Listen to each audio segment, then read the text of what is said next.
Hi, everyone, and we're back to the Neil Haley Show, and I'm with best-selling author Len Sciuto, Hades Crypt.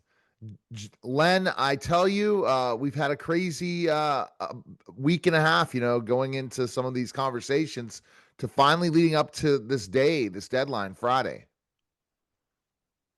Yeah, we have. Good morning, Neil, and good morning, listeners. I hope everything is well with everyone. It's been kind of crazy. Before we get going, I'll have to read this, okay? So here we go. The views and analysis discussed in this podcast are based on publicly available reports, geopolitical commentary, and opinion. Certain claims remain disputed or unverified. This program is intended for discussion and informational purposes only and does not assert definitive conclusions regarding ongoing international matters. So we'll take care of that.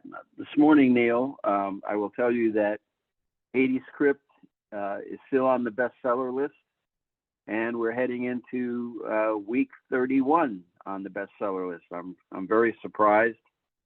I'm happy about that, but I'm also very humbled that people are still considering the books. I will mention also that 2/3 of all book royalties go to junior enlisted people in the military, E1 to E4. I started out at that level, as you know, and without these patriotic men and women, we would not have a military. So the big news all this week has been the Memorandum of Understanding. And as a member of the Coast Guard, I wrote quite a few memorandums of understanding in various subjects. So I thought it would be interesting for our listeners to go over the 14 points that are sitting there and discuss some of this maybe if we have time. But I will say this to you today. Before we came online, the price of a barrel of oil in the United States today, when I looked at it at at 8:15, is $76 a barrel. That's way down. Prices are going to drop really quick. The economy is bouncing back as well.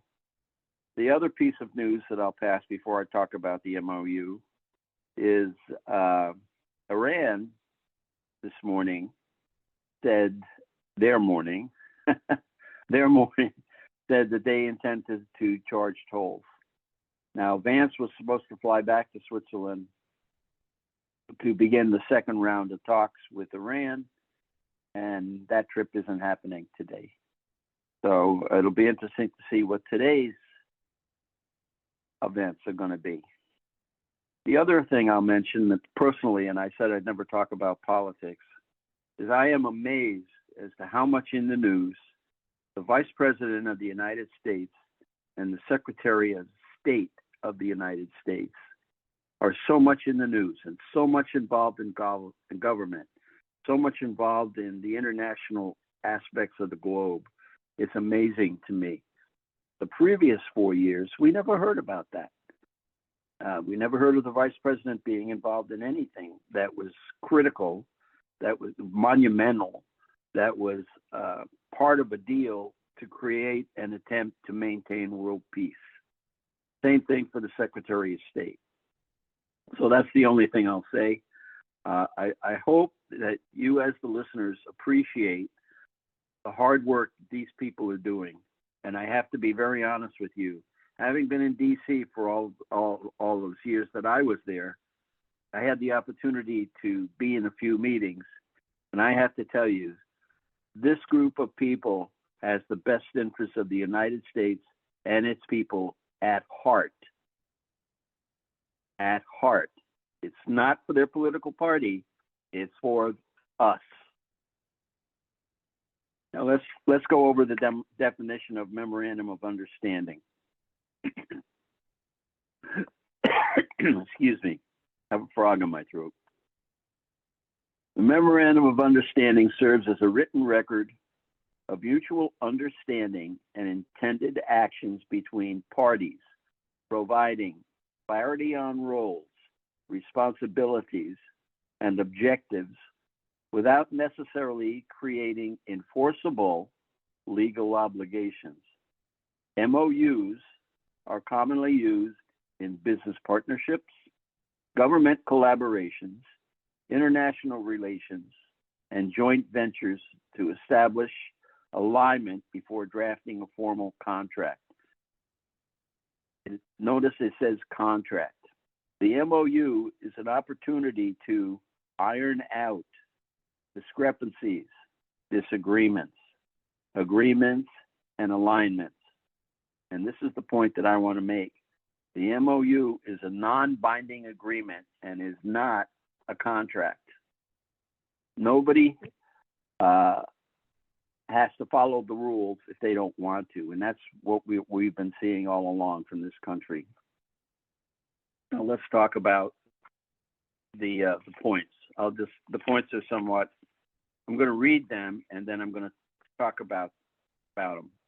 I have to get back to page 1. Oh, here it is.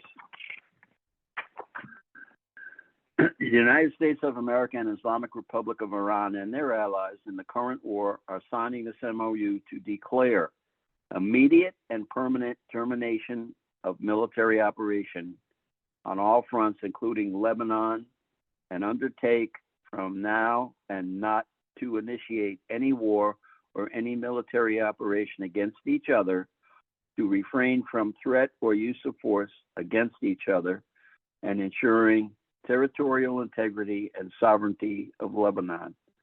Well, I hate to tell you this, Israel hit Lebanon. It Hezbollah last night in Lebanon. And people may disagree with that, and I'm sure our government will disagree with that, but you know that every country has a right to defend itself, to maintain its existence, and to protect its people. That's what this is about. Number 2, the United States of America and the Islamic Republic of Iran undertake to respect each other's sovereignty and territorial integrity, and to refrain from interfering in each other's internal affairs. That is an interesting one because of the IRGC and how we approach the IRGC in the current regime. The United States of America, number 3, the United States of America and the Islamic Republic of Iran commit to negotiating and achieving the final deal. That's two important words. In a maximum of 60 days, extendable with mutual consent.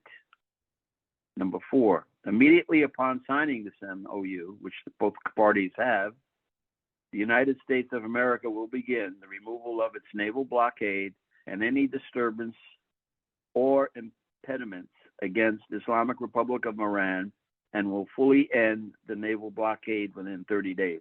We already know that that's open, and the ships are moving. They've got something like 22 billion gallons of barrels of crude oil have already left the straits and are headed for the discharging countries. Upon signing this MOU, the Islamic Republic of Iran will make arrangements using its best efforts for the safe passage of commercial vessels with no charge for 60 days. Already we see a change in the agreement as of this morning, with Iran saying they're going to charge tolls from the Persian Gulf to the Sea of Oman and vice versa. The disposition of stockpile enrichment material pursuant to a mechanism that will mutually be agreed upon in accordance with the schedule mentioned in paragraph 7 of this MOU, with the minimum methodology to be down blended on site under the supervision of the IAEA. So in other words, the United States radiological protection and detection teams will not be involved in the removal of the radioactive material. Number 9, pending the final deal, the United States of America and Iran agreed to maintain the status quo. The Iran will maintain the current status quo of its nuclear program, and the United States of America will not impose any new sanctions and will not deploy additional forces in the region. So by the status quo, they're talking about no nuclear weapons, not now, not in the future. The only nuclear material they will use will be to enrich it to less than 4% for power. That's what that point addresses. Excuse me. The United States of America undertakes that this is number 10, by the way, I'm sorry. The United States of America undertakes that immediately upon signing this MOU and until the termination of sanctions, the Department of Treasury will issue waivers for the export of uranium crude oil, petroleum products, and derivatives, all associated services, including banking transactions, insurances, and transportation, etc. Now, we haven't sanctioned $24 billion of Iranian money. The news has been bantering about $300 billion that the United States is going to give to Iran. That is totally false. It's propaganda put out by some of these people who want to, how should I say this, make this deal look like a piece of crap.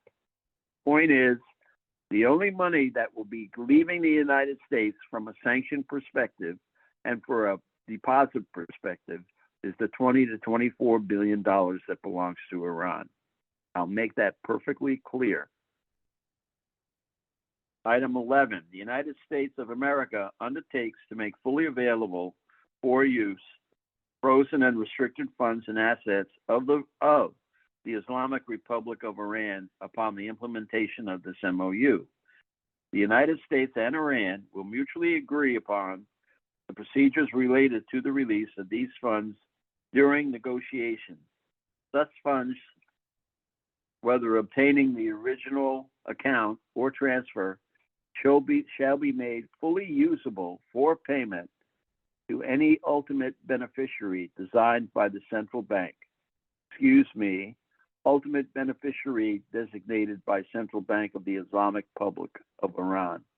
The United States undertakes to issue all necessary licenses and authorizations accordingly.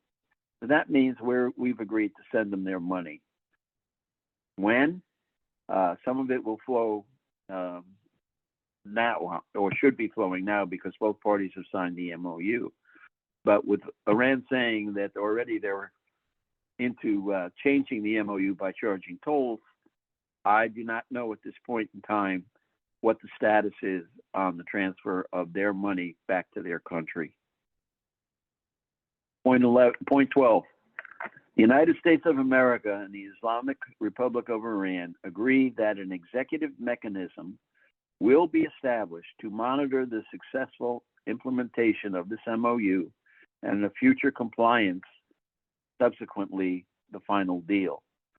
So this thing, the MOU has always been, from the ones that I've been involved in, and what this one is we're still bantering back and forth as to what the points are that are critical to both countries that have to be mutually agreed upon. So it's kind of like a debate, and I'm sure that's a pretty good description. Sometimes it gets heated, sometimes it doesn't. Sometimes people get frustrated and walk away from the table and take a break. But if both parties are interested in solving the issues, they usually come back to the table and we'll work things out. I'm hoping that that's the way this is going to go. So this is interesting when you're talking about this, because ultimately the market's changed. They all went up thinking the war's over or the conflict is over, when ultimately we could be back in a conflict in a week again. We could be. And I have 6 points here that's not addressed by this MOU that I think is important for the American people to realize. Yes, we're working toward trying to get a peaceful agreement. Yes, we're trying to get rid of the nuclear weapons. But yes, we're trying to protect the people, the American people that are abroad, either working or on vacation, what have you, or the American people in this country. And I'll get to that, Neil, in a minute. I've only got 2 more points to read, and then I'll talk about the things that I'm concerned about that I don't see in the MOU. 13. After signing this MOU and subject to the beginning of the implementation of some of the paragraphs of this MOU, continuing implementation of these measures, the United States of America and the Islamic Republic of Iran will start negotiations regarding the final deal exclusively on those paragraphs previously identified. So they've already said with the United States didn't want them charging tolls. They're saying they're charging tolls. So already we're seeing the typical Iranian policy and procedures. Yes, we're going to do it. Oh, no, but we're going to just do this a little bit because we need the money. Or we need these weapons for defense. That's crap. 14. The final deal will be endorsed by the binding UNSC resolution. That UNSC is the United Nations Security Council. I hate to say this, but the intention of the United Nations since its creation have changed. The United Nations today takes a policy and a position of not doing anything. You can talk about it, you can try to solve it, but they have no power. Now, part that I will talk about before I get into my questions, this is this part of it. Trump administration revealed in full the Memorandum of Understanding between the U.S. and Iran. The United States will not be offering Iran $300 billion. Okay? It says that the other Middle Eastern countries will address that and address that issue between Iran and themselves. President Trump earlier slammed the false story about the $300 billion investment. So I've already talked about that. Speaking to reporters at the G7 summit in France, Trump said he has not asked Arab allies to invest in any such fund. He warned Iran that the Memorandum of Understanding is not final, and if they don't behave, we'll be right back using force again in the middle of their country. He also said the Straits of Hormuz would be open in full, which it is right now, noting how oil prices are already dropping down, and the alternative would be, if that didn't happen, would be a worldwide depression. I am not a financial whiz, Neil, and I do not know if that's what would happen, but you have to remember, many of the countries that have natural resources like natural gas and crude oil, some of them are solely dependent upon the sale of those resources. So that's what I believe he meant by worldwide depression. Crude oil prices have plummeted, and we know that last week when we talked, Neil, I said it was about $98 a barrel, and I mentioned earlier today it's down to $76 a barrel. When I saw the representative from the United States that deals solely with crude oil pricing, he said that he believes it could go down between $68 to $72 a barrel. Here, some of the gasoline stations have already dropped the prices of their gas by $1 a gallon. I think that's phenomenal. Right after the MOU being signed yesterday by Trump and Wednesday and the Iranian representative on Thursday. So that's pretty cool. Leaders from the U.S. and Iran are expected to formally sign it in Switzerland on Friday with subsequent meetings. That's why it was supposed to happen today, because both Trump and Vance and Rubio came back home, and Vance was supposed to go back today, like I mentioned earlier, and that's not happening because of the toll issue. Sanctioned Iranian oil tankers are now moving through the Straits of Hormuz. Maritime intelligence firm Windward and said that Washington, Tehran appeared to be nearing an agreement. they have reached an agreement. But now I do not know today what will happen to that agreement about free flow through the Straits of Hormuz. Iran warns U.S. bases could become, and this bothers me, museums of admonition. That means admonition to me in a military sense, and probably by definition, means you can take military action without warning. Kind of like when we were attacked at Pearl Harbor on December 7th, 1941. IRGC spokesman Ephraim Zolfaghari said Iran has signed a deal to procure Russian helicopters, the full fleet under contract. I'm not sure exactly what the mission and what use and purpose those helicopters are going to be. That has not been advertised. When they say helicopters, those are military helicopters. And we know what a military helicopter from the United States can do. The Apache is a good example of that. Trump personally signed the Iran memorandum on Wednesday, specifically to bring the people to the table early so that any preliminary disagreements could be ironed out before the Iranian representative signed the MOU. I think that's what happened, but that wasn't advertised by the news, obviously. The Prime Minister of Pakistan announced the reopening of the Straits of Hormuz and the lifting of U.S. blockade of Iranian ports following the signing of the MOU, and that has already happened. Well, now, let me talk about this. I got to get to it. Where are you? Where are you? Here you are.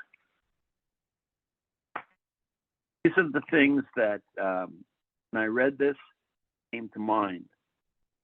There is no Iranian in-house mechanism where the money that they get back, the 20 to 24 billion, whatever it is, with any other monies that come in from the sale of crude oil, there's no way, there's nothing in the MOU that says where the money will go.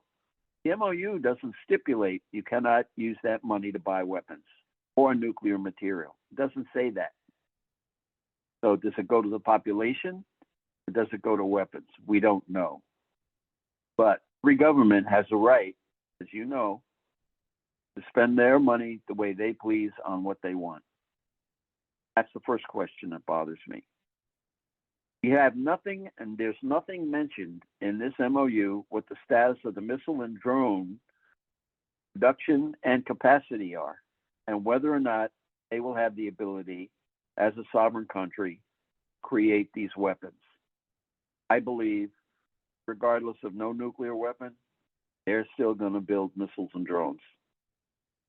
It should be, there's no stipulation. And what are they good at doing? They're good at attacking other people in other countries.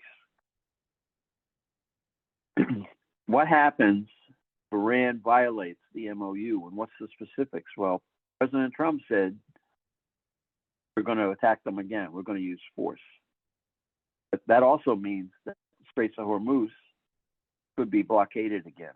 You have to remember that U.S. Navy forces will remain in theater even though the MOU has been signed for at least 30 days. At $1 billion a day, by the way.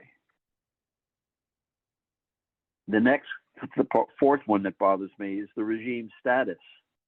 The IRGC remaining in power, or will that country have the opportunity to reestablish formal government of the people, by the people, for the people? And you know who said that. But it doesn't address that in the MOU either. And I believe that's an important factor in this country. What happens after the 60 days? Tolls, weapons, agreements is what I wrote. We already know that the tolls issue has already gone down the tubes.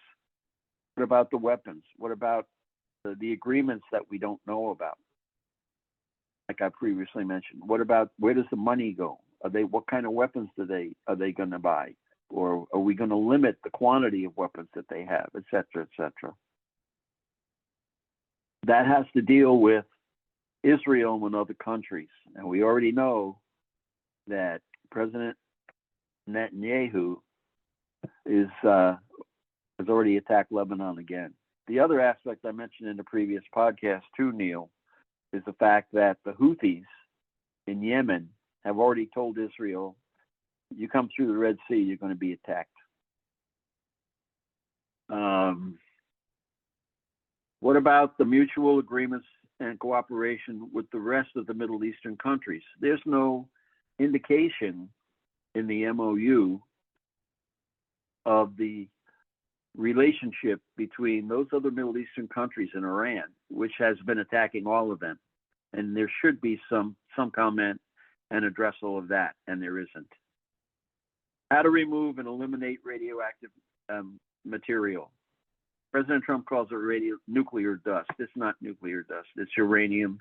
It's a high-level, highly radiated material. And as long as they keep it below 4% for nuclear power, that's fine. Once it goes above, then the IAEA, which is the International and Nuclear Regulatory Commission, per se, they're going to notify us. And then what's the next step? Iran said that they will have no nukes.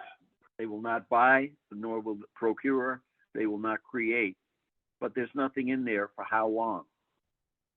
So the 60 days could go by. They have their money. They're back to normal. They're making money. If the IAEA isn't on ground in their country and on ground, I'll say 24/7, they're going to buy it and hide it if they don't change their ways. They're saying they're changing their ways, but for 47 years they haven't, and I don't believe that they're going to change today. The final comment is monitoring. In this MOU, there's no monitoring. There's no compliance. There's no enforcement. And then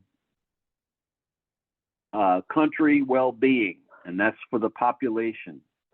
We see them, when they protest, being hung. We see them being killed by the hundreds and thousands.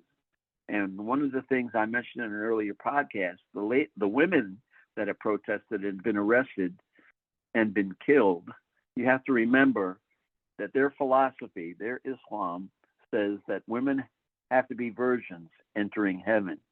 These women have been raped before they've been murdered to ensure that premise of philosophy, religious philosophy, is not met. So that's the whole thing in a nutshell, Neil. There's a lot of things to be worked out. I don't know what's going to happen next. We don't know. But this toll business, I think that's just the tip of the iceberg. Yeah, it definitely is. Okay. I mean, I don't know if this is going to end anytime soon or not. And like I said, it really did help the markets in so many ways. If we see another, we're going back to war again. I don't think we are. I think that we're going to just kowtow to them. And then the Republicans are going to be so angry. But President Trump is looking at it as, how can we win the midterms? How can we turn things around economically and forget what's happening here? So there's my thoughts. Is I don't, even if he don't do the agreement, I don't know what President Trump's going to do after that. Well, the other aspect of this too, I mentioned earlier that the United States oil industry is making about $3,000 a second. So with the oil straits being open, their ships, they're empty ships, and the way you can tell the ship is empty, let's say a ship has a black hull, but the lower portion of that is red or a different color. When you see that above the water surface, she's riding empty in the water. And that's how you can tell whether she's loaded or not. And it has been mentioned yesterday in the news that 4 or 5 VLCCs have already transited through the Straits of Hormuz. Those ships carry 2 million barrels of crude oil capacity. So the United States, if they come to this country to buy their oil, the United States is going to be making money. And like I said, $3,000 a second, that comes out to $56.1 billion in the first 6 months of this fiscal year in the United States. That's phenomenal. that's going to continue to happen. And that's one of the reasons why I believe we're able to keep the forces in theater and the price of oil is going down. But the other aspect you have to remember, President Trump, in my opinion, ever since they've tried to take him out on 2 occasions, he's very much become a Christian. He thanks God that he's alive, I believe. But the other aspect, he's become, it's not for Trump, it's for humanitarian reasons. He doesn't want the war. He has always said he didn't want the war. And it was the nuclear weapons aspect and the facts that Iran advertised. They want to hit the United States. And the other thing I'll mention, there are 18 bases inside the Middle East. And prior to Trump signing the MOU, and he said he was going to sign it, you have to remember Iran tried to attack 3 of those bases in Jordan, Kuwait, and Bahrain. You have to remember that the biggest base is CENTCOM in Qatar. And the reason that base was created was to oversee and protect American bases in the Middle East. So, and I believe that any kind of aggression by this country, they could start trying to hit the American bases again. The other thing I'll mention is they have agreements with China, Russia, and North Korea. And I'm already hearing rumors that certain types of equipment are being sent to Iran through these 3 other countries. And remember, I said a long time ago that when Iran said that they would be part of that coalition, the snake now has 4 heads. Those countries have been trying to degrade and eliminate the United States way of life throughout the globe where it exists. Democracy versus communism is an ongoing battle. And I don't think that's ever going to change. The Islamic aspects of this is Iran took it upon themselves.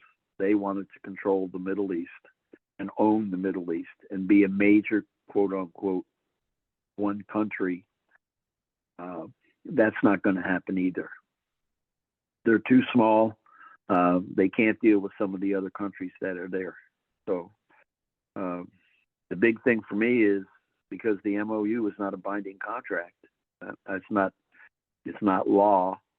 I think we're going to see discrepancies and changes, and I think there's going to be arguments and debates and confrontations in the future. All right. Best place we can go. Yep. Where we go to jlensciuto.com. We go to jlensciuto.com. You can contact Len right at his website and really appreciate it and pick up Hades Crypt and all the books, right? Yes, sir. The website is all lowercase letters. There's no numbers. If you send something in there, you ask me questions. I'm also in Facebook and Instagram and some of those places. Please do. I'm willing to answer any and all questions if I have the ability and the information. So you all take care. Thank you for listening today. God bless the United States. God bless you all. Thank you very, very much for the books. And the 4th one, I hope, will be out in the fall. All right. Appreciate it, Len. You're Take listening care. and watching the Neil Haley Show. We'll be back in just a moment.